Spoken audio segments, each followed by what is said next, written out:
He's a native of Chicago. He's the CEO and co-founder of Super Heroic, a company focused on reinventing play for children. If you're not familiar with him, Jun Cha, many people would consider him to be well on his way to becoming a master in his craft of tattooing. Yeah. So my first question is, and this is something that I find really fascinating that I'll start with Jun. If you go on Jun's Instagram, it's super serious, all black and white, but as I get to know him and as I've gotten to know him over the years, it seems like there's a disconnection between that world that he shares and his personality. So my question to you is like, what do you think someone sees in you, or what do they think of you, and what do you think is the reality? Like, how would you describe yourself? In terms of what they perceive on social media? Or just what if I didn't know you? Yeah. What do you think and people? You're basing your reality off of what you see on your phone, and then exactly. When you meet me. Your question is, what is their version of me in reality? Yes, exactly. Or the version they think of you, right? Well, I mean, if you get to know me, I just like to just, I think the problem is social media is you have this, like, we're painting this fake version of what you think is you or your brand or whatever it is. And, like, reality is different. You can talk, you can look people in the eye, and there's like a whole different thing. Yeah. So I'm just like everyone else, normal, just, I got shit to do. I like things. I think that's a good point though that I'll come back to, because I'm going to ask Jason the same thing. Is like, do you think that the reality of what you put yourself out into the world is the same as the person they meet? For me, I would say yes. I have to be congruent and consistent in how I show up because I work with kids. And so in order to enable trust and scale trust in my industry for what I'm focused on, like I can't be one thing in public and then be a scumbag behind the scenes. It doesn't allow for transparency and honesty, because we do care deeply about who we serve because there's so little. Yeah. I think, so to his point, just authenticity. If you're going to be just you all the time, I mean, your social media it's like people kind of paint themselves. Everyone's talking about branding all the time. So it's like if you just authentically do what you do, whether it's what you create or whatever you're producing, I mean, it reflects when you actually meet people in person. Yeah.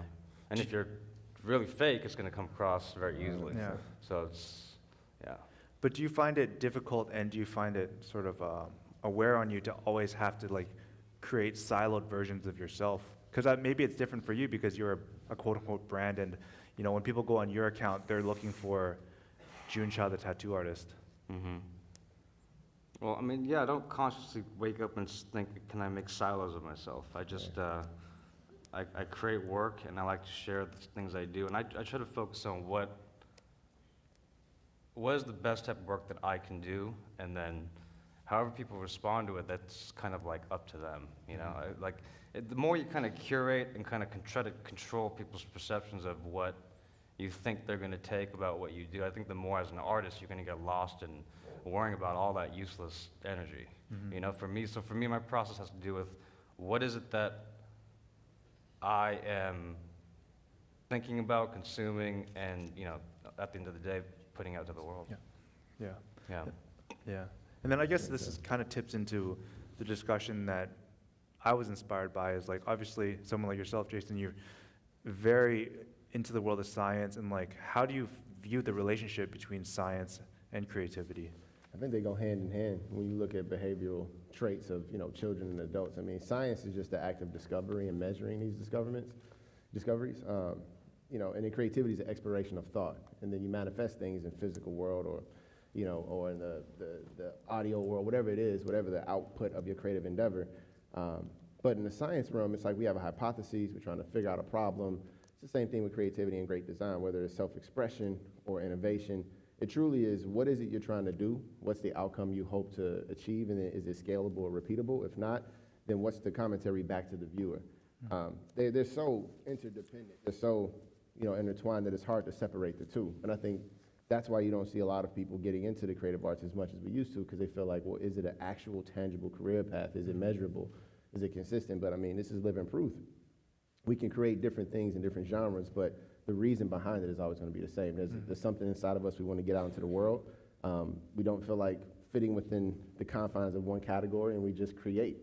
Living in the Silicon Valley, it makes it a little bit weird because everything there has to be quantified, but so much of what we do, you can't put a number behind. So that tension, I think, is necessary to, encourage and unlock the next generation of great creatives. Yeah, yeah. And for you, June, like, would you say that you've always had that sort of scientific underpinnings to what you do? Because I think that's why I brought this up, is that before we met, like, we would talk about stuff, but then suddenly one time it was like, hey, you had like a book that you'd been reading, and that sort of unlocked, in my eyes, like a different perspective from you. Well, I guess for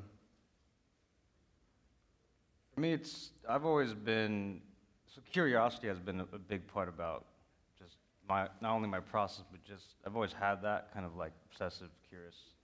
I just want to know like what's going on, just like a natural kind of, like what you see kids naturally do. They're curious about everything. And luckily, that kind of never left me. So science, if you think about it, is really just almost an evolution of that whole thought process. And if you think about what science is, like people just use that word kind of in like blanket terms, but if you just kind of simplify the scientific method, it has to do with dissecting the world to understand nature better in terms of how we perceive it as human beings. So right? nature So is the thing that you look at as sort of the foundation to how you look at science and your interaction with science, like nature. Well, but science, so that train of thought, if you're going to dissect the world, it's through defining objective truths, which for me as an artist, it's almost like it's like the counterbalance to how I behave as an artist. So, like creativity is very subjective. It's like, as artists, we're always, we're driven by emotion, we're creating things off intuition, we got this feeling about a piece of music that we're going to create, or artwork that we're going to create, or a shoe we're going to design, which is great, but sometimes, intuitions are incorrect. Sometimes you're completely wrong about your muse day, and, science is kind of like balance to that. So for me, it's kind of like the integration between the two. Yeah. Yeah. And then, Jason, you kind of touched upon it about the process. Do you think that as a creator, as a creative, that taking a more regimented process that you see within science and applying it into the lens of creativity, like, is there value there? I mean, it depends on the person and the medium. I think for me, coming from an athletic background, it's the only way I can look at improvement, because if I don't know what I did, I couldn't measure it, I can't repeat it, I don't know how to improve it. So I think having process in anything breeds discipline. And in order to do something like what we do, it takes an extreme amount of discipline, because you consistently are pulling things from your mind and convincing people to believe it before it's complete. And in my case, it's giving children and parents the belief that by wearing this product, there is some type of behavior change or emotional lift. And then they trust us, they put the product on, and they transform into a superhero. Yeah. I mean, June's word, I can imagine it's probably even more critical to have a process because people are trusting you with something that's permanent, and representative of who they are. So I think process is necessary for you to evolve as an artist. Yeah. Yeah, for me, it's like, like when I first started tattooing, I didn't really consciously, I knew that, obviously they're going to carry this with them till they die, but now it's at a scale where I always have to be conscious of that fact. So the decisions that I make is crucial, because you can't just, undo what you do. So I'm forced with kind of thinking about what is driving this person beyond just consuming a thing. And a lot of times, actually, surprisingly, a lot of people don't think about that. They just think about like, oh, it looks sick. And that's not enough, because you're gonna die. Like actually talking about like John's whole hologram thing, it's like you're when you fall down, there's a seat to what I think what he was trying to say, which is really good. But if you take that further, like you're going to die, and suddenly, for me in my process, that makes things simple. Decisions become clearer when you start to really like respect that is a, to use a scientific term, like a first principle, first principle about what is actually going to happen to all of us. And so, in a weird way, creatively, that kind of has helped me make progress, I guess. Yeah.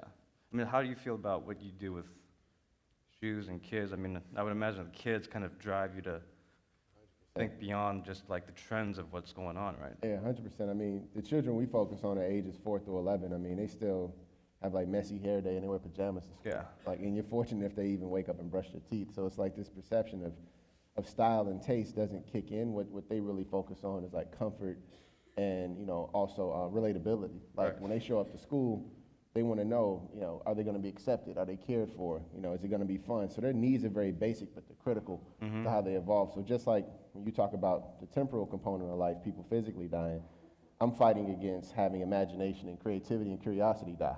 Because modern education is designed to strip those intentions out of our children. Right. Curriculums are to build them to take tests instead of ask questions. And so I'm trying to protect the 7-year-old June and kids, right, where Yes. you're curious to You have to explore. fight for that Gotta fight 7-year-old for kid. it. Yeah, gotta fight for Do them. you find that, because I always find like, I don't have kids, I have a lot of friends that have kids. And, but I find that kids, they're not contaminated yet with like the way they think. Contaminated So is a good word. the curiosity is still there. Yeah. Right, so how do you find like, I guess, I don't know if it's through your shoes or your designs or your company, how do you find like you cultivate that? How do you maintain that? Yeah, I mean, a lot of it is I spend a tremendous amount of time with children.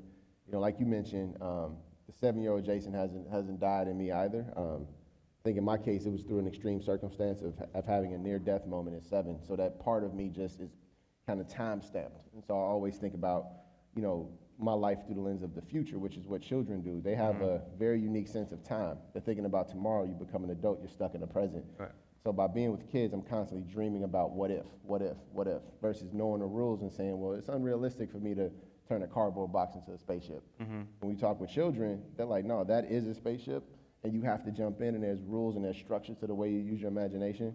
So it's great because I get to see the world for the first time every day when I hang out with kids. Because they reinforce that whole vibe and that whole Yeah. train of thought, yeah. Yeah. So it keeps me sane. Yeah. Yeah. One thing that you mentioned was about discipline.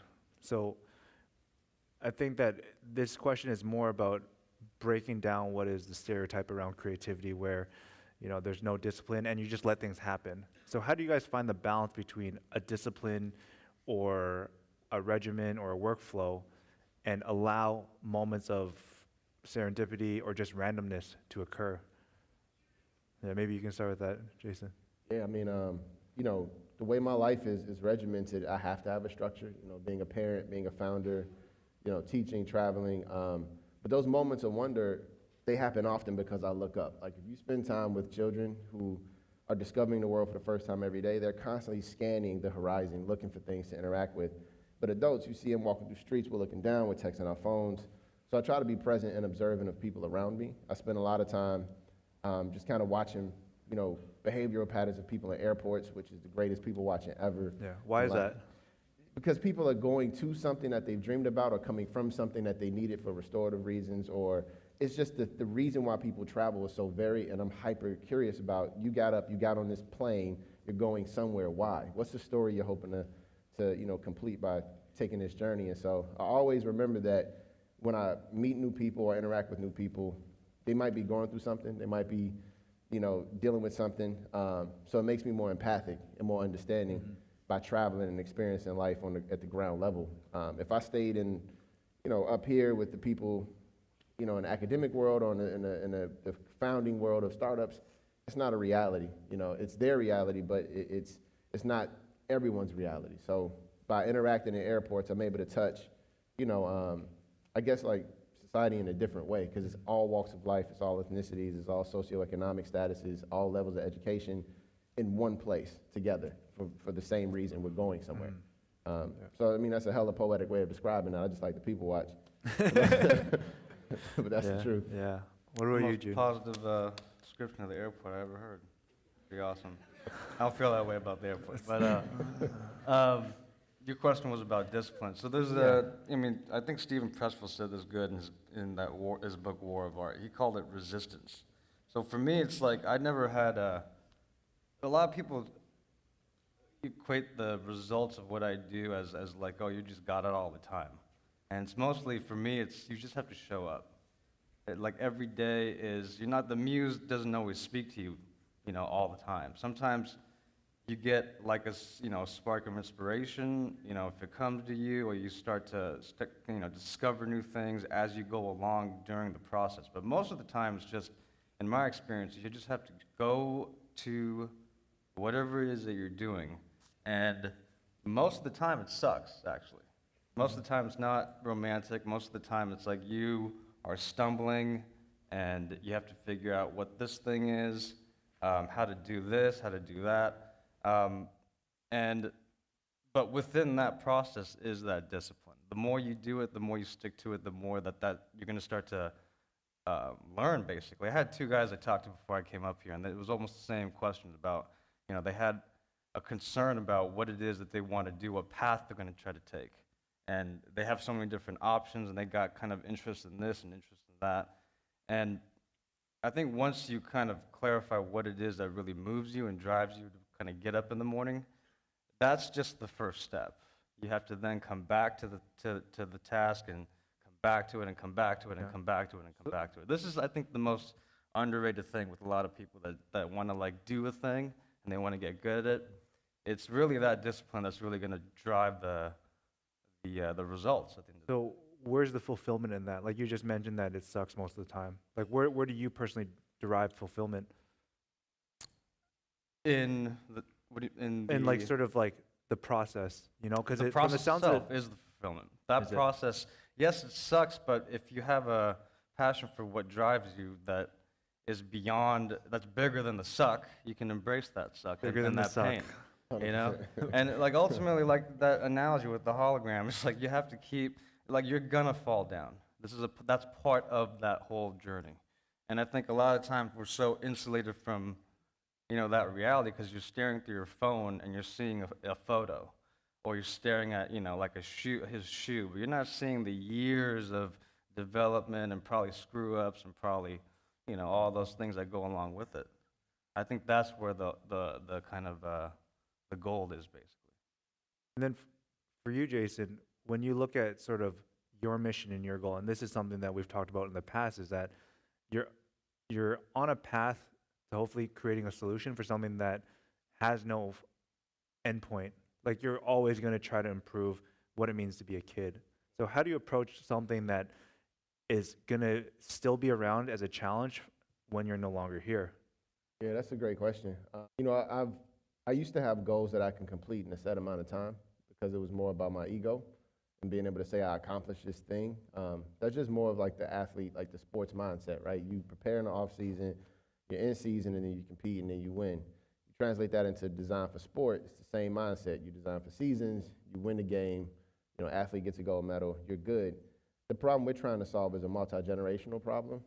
It's a goal that I won't complete in my lifetime, and I'm fine with that. It separates the ego from my intentions, but for me, I obsess over not being the last. Most of the time in this space that I'm in, I'm the first, whether it be from my ethnicity or where I come from or whatever. But I obsess over not being the last. So I'm critical about the foundation. I'm critical, as June mentioned, about the process, because that's where you're going to have discoveries of your own weaknesses and insecurities, but you'll be able to turn those into strengths, because as you grow, you allow other people to see themselves in you. So I'm just trying to be a spark. That's it. I'm just trying to catalyze this movement to care about our kids again. I'm just trying to figure out ways to preserve childhood imagination and make play something that people take seriously, which sounds funny to say out loud. But I know I won't complete this in my lifetime, so I'm cool with that. Do you have a way to structure that so that, it continues onwards in an upward trajectory? Yeah, I mean, interaction and early succession planning. Like I think through who's going to replace me all the time. And I always look for that in my own children or in other people I meet. So I'm in a constant mindset of like, how do I get people prepared? So I try to over-explain processes or how I make decisions to people who are directly within my management or adjacent to the company. Because once they learn how I make decisions, then they can figure out how to say no on my behalf, and then eventually they will be saying no on my behalf or the company's behalf. Yeah. So it's constantly designing myself out of the process, essentially. And for you, June, do you have like an apprentice? Anyone that's learning under you? No, there's a few people I help out, but not a official. Is there a reason why you haven't sort of gone headfirst and doubled down on like creating, like as you mentioned, a succession plan? Or does that not factor into your thought process? the intent of what you were saying about the succession, about you're doing, but you're doing something that's beyond yourself, Yeah. right? Well, that's the intent behind the whole mission. I 100%. think I think for me, I tell myself the same story to get myself out and get to work, because at the end of the day, um, in a weird way, your ego kind of has to be involved to want to be able to do a thing, but then to really like do something of value and that's gonna last, you want to be able to do something that's way beyond yourself, and that's something that's really hard to do. So, but as far as like having a succession plan, no, I'm Yeah. not thinking I have a succession. Is it just because as a tattoo artist or as an artist, like it's just a different sort of? I like to help and try to empower other artists or people that just want to like find out what they do. You know, most of my it's weird. I have this conversation. I keep having this conversation with like a lot of my clients. Most of my clients, the majority of them are men between like 20 to 50. So I get like a crazy spectrum of manhood.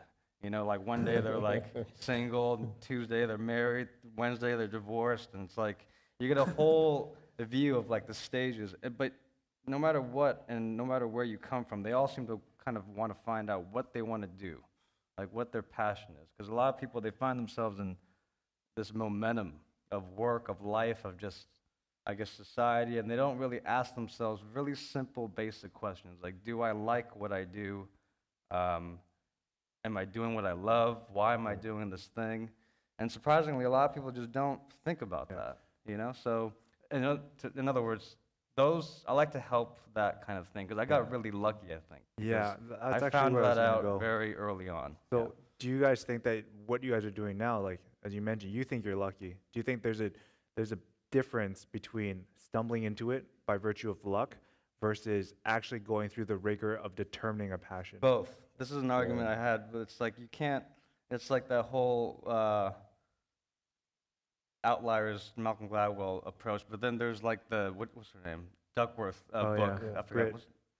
Whatever. Grit, right? Grit. That's it. Yeah. You need both of those things. So yes, you can have some genetics. You can be born in the right place at the right time. But you also need to work and outwork everyone else in a ridiculous way. If you can kind of align those things, and one of those you can't really control, you can kind of get amazing results. If you look at any successful person or whatever, if you measure success by just their peak performance, they all have this same combination. You have kind of the luck that's kind of serendipitous or whatever you want to call it.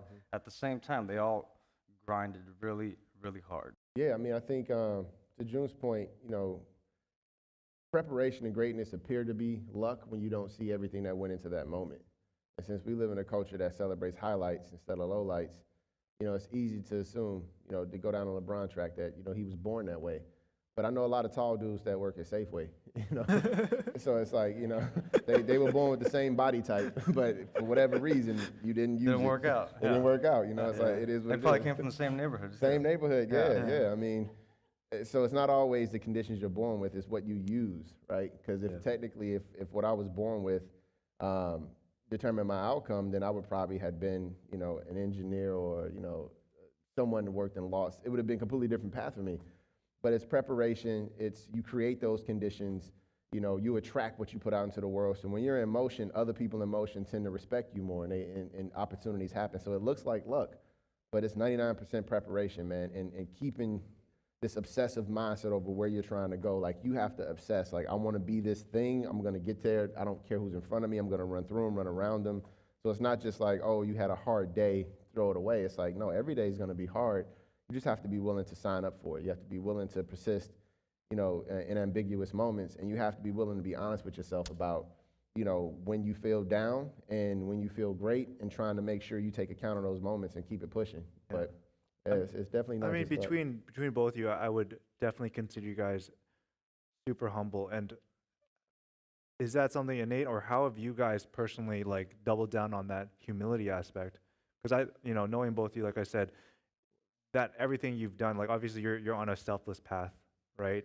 And like June, as long as I've known him, has always felt as though he needs to do more, and there's certain things that he's willing to put aside to achieve that. So how do you guys, you know, embrace that humility? Because I think that self-awareness thing is critical towards anyone's path towards success. But I think, today everyone has an inflated sense, not everyone, but there's an inflated sense of my capabilities.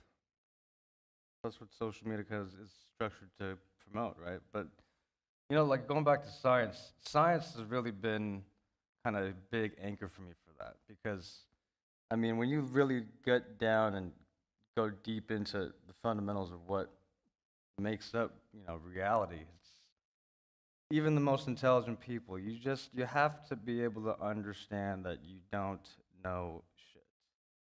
And if you accept that as just like a basis of everything, it actually allows you to be able to be more open and perceive things in a way that if you had gone into something with a preconceived notion, you're already kind of tainted. You have this idea of what you think a situation is, and whether that's, in business or in art or whatever it is, you're coming in with baggage. Like actually, you mentioned it earlier, we talked about this many times, the process of unlearning. Yeah. You have to kind of And John said empty that out too. all the things to kind of be able to get to the next level. I mean, I just remember this because I've been doing this lately. If you look at like fighters, and they train you to be able to condition yourself to perfect a certain technique over and over and over again. But they do that with the intent so that when you're in the fight, you can forget all that. Because in reality, that doesn't happen that way. So I think the same thing goes for humility. You have to do it genuinely as a process to be able to want to learn more. And I think that's a problem because actually you see a lot of people today almost use humility as another form of ego. Like that's the humble, Yeah, humble badge. brag. You almost have to treat it as something really objective if you want to be able to grow. That's the way I've experienced it. And what's your take Yeah. on it, Jason? No, I mean, I completely agree. I think the concept of a humble brag has kind of made being a humble person difficult. But once again, it always goes back to sports for me. If I feel that that there's nothing I can learn and someone is going to get better than me and I'm going to lose. So that beginner's mindset allows me to be open to new ways of doing what I'm doing, new ways of growing and pushing, the boundaries of, manufacturing or brand positioning, whatever it is, just being open to the fact that, like you mentioned, June, like we don't know everything. We can't know everything. And the moment I, decide that I've reached this level, there's nothing else I can learn, I feel like that's when I'm going to fall off. So I try to appreciate the process of becoming rather than worrying about the outcome of what I'm becoming. What's interesting too is like, again, kids have that ingrained in them. They start out curious and they always just that curiosity kind of stems out of that humility just because they just genuinely want to find out like what's going on here. And I think that gets droned out of us as we get older. And you got to kind of you really got to fight to protect that within yourself and hold on to that. Yeah. We have about 10 minutes left, and there's some Q&A questions that I wanted to ask you guys, starting out with Jason. How did religion or spirituality play a factor in your drive to be where you are? And this is by A Jazzy Creation. Jazzy Creation, that's a great name. I would say 100%. Because before you do it, you have to have faith that it's possible for you to even do it. And in my family and the way I was raised, we all are very faith-based, and having no evidence of an outcome, but just being hopeful for that outcome was part of what allowed me to believe it was possible to get out of South Side of Chicago. I'm just like, well, why not me? Why can't I go out and do these things? So it's critical. And also, too, it helps me to navigate this landscape ethically, realizing that I will be held accountable by a higher power for my decisions and behaviors. And in the startup culture, specifically in a culture that's driven through a lot of intellectual people who don't have the same connection to human emotion as I do, it's easy for people just not to realize, like, I said this thing, I made this person feel this way. For me, I'm constantly obsessing over that. Like, I did this thing, I put this energy out into the world. Was it representative of my true intentions? Did I offend someone because I didn't take the time to really listen to what they were saying to me? Or did I show up in a way that's misleading to children that may take them down a different path than I intended? So I think the faith keeps me humble, keeps me reliant upon, a higher power, and holds me accountable to doing things in a way that are positive. And so that's 100% of how I go about, conducting myself in real life. And this next question is for you, June. How do you deal with hitting creative walls? What do you do to reset and move forward? And this is from Emmer Father. Um, well, it goes back to that whole idea of discipline. It's like that's the suck right there, those walls. And I mean, you can't hack your way through it. There's like this, especially with like engineers and a lot of tech people, like they have this iteration mentality of kind of pivoting your way to a solution. Yes, that there's context to that, right? But sometimes you just can't, sometimes there's no way out but going through it. And a lot of times creativity is not something you can necessarily force, but you can show up and at least put in the work and put in the effort to try to, do the research or do the one thing, the one step that can lead to the Well, next. one thing you do every Sunday is go running, right? Yeah, In the outdoors. How does that nature. nature, This thing How do- called nature. And trees Yeah. and stuff. how does that filter into your process then? Yeah. Because I look at terms that of- as like you going like, every Monday morning when I'm in the office in Hong Kong, I can go on my Instagram stories and it's June posting the same photo from the outdoors. You know what I mean? Like, how does that That's sort of? an accumulation of everyday training as well. So it's like I tried to get back. So I had this theory because I had this unconscious rhythm of just going and working and going about the same routine. But my theory was that if I get my body and my health in check, my mind would work better. And if my mind's working better, then I can create in a way that I haven't been creating before. And so this was a long process of trying to just get my shit together, basically. And you can find out what you're really capable of physically when you really push yourself. And so running in the mountains just kind of helped me, one, disconnect from all of this, and then two, just kind of when you're pushed to. So I try to force myself to go past what I think I can do, and it sucks. It's at 4 in the morning. Everyone's asleep. It's cold. It's kind of terrifying because you're like a little human surrounded by a bunch of mountains, and there's probably lions there that's hungry. And but once you kind of push past that actual wall, that's like another version of the creative wall. You get used to going through that struggle, and you find out, one, that it's not that crazy, and then two, that it's that you can do it. But you just have to keep on almost conditioning yourself to face that. Yeah. And it translates directly to, I think, any not just art, but I mean business to science. I mean, there's the same dynamics exist, I think, in everything. I think we have time for maybe one more question. This is for you, Jason. How do you look at you being based in Silicon Valley and balancing your peers who are arguably more on a capitalistic slant versus you trying to do something that is more selfless and more for like community, let's say?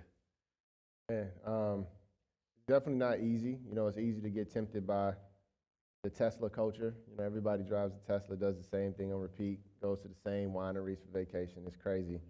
Like, it's the most innovative place in the world, and they all do the same thing. So, I think the reality is that when you have money and you're highly educated, your most precious resource and asset is time. And the company that I've created stands in contrast of using time for the benefit of others.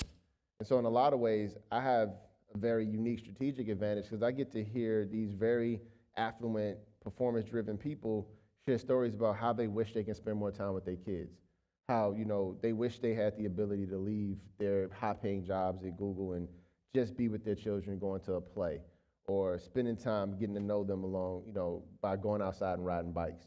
So I get to hear a lot of confessions, honestly, of what concerns parents in a highly performative environment.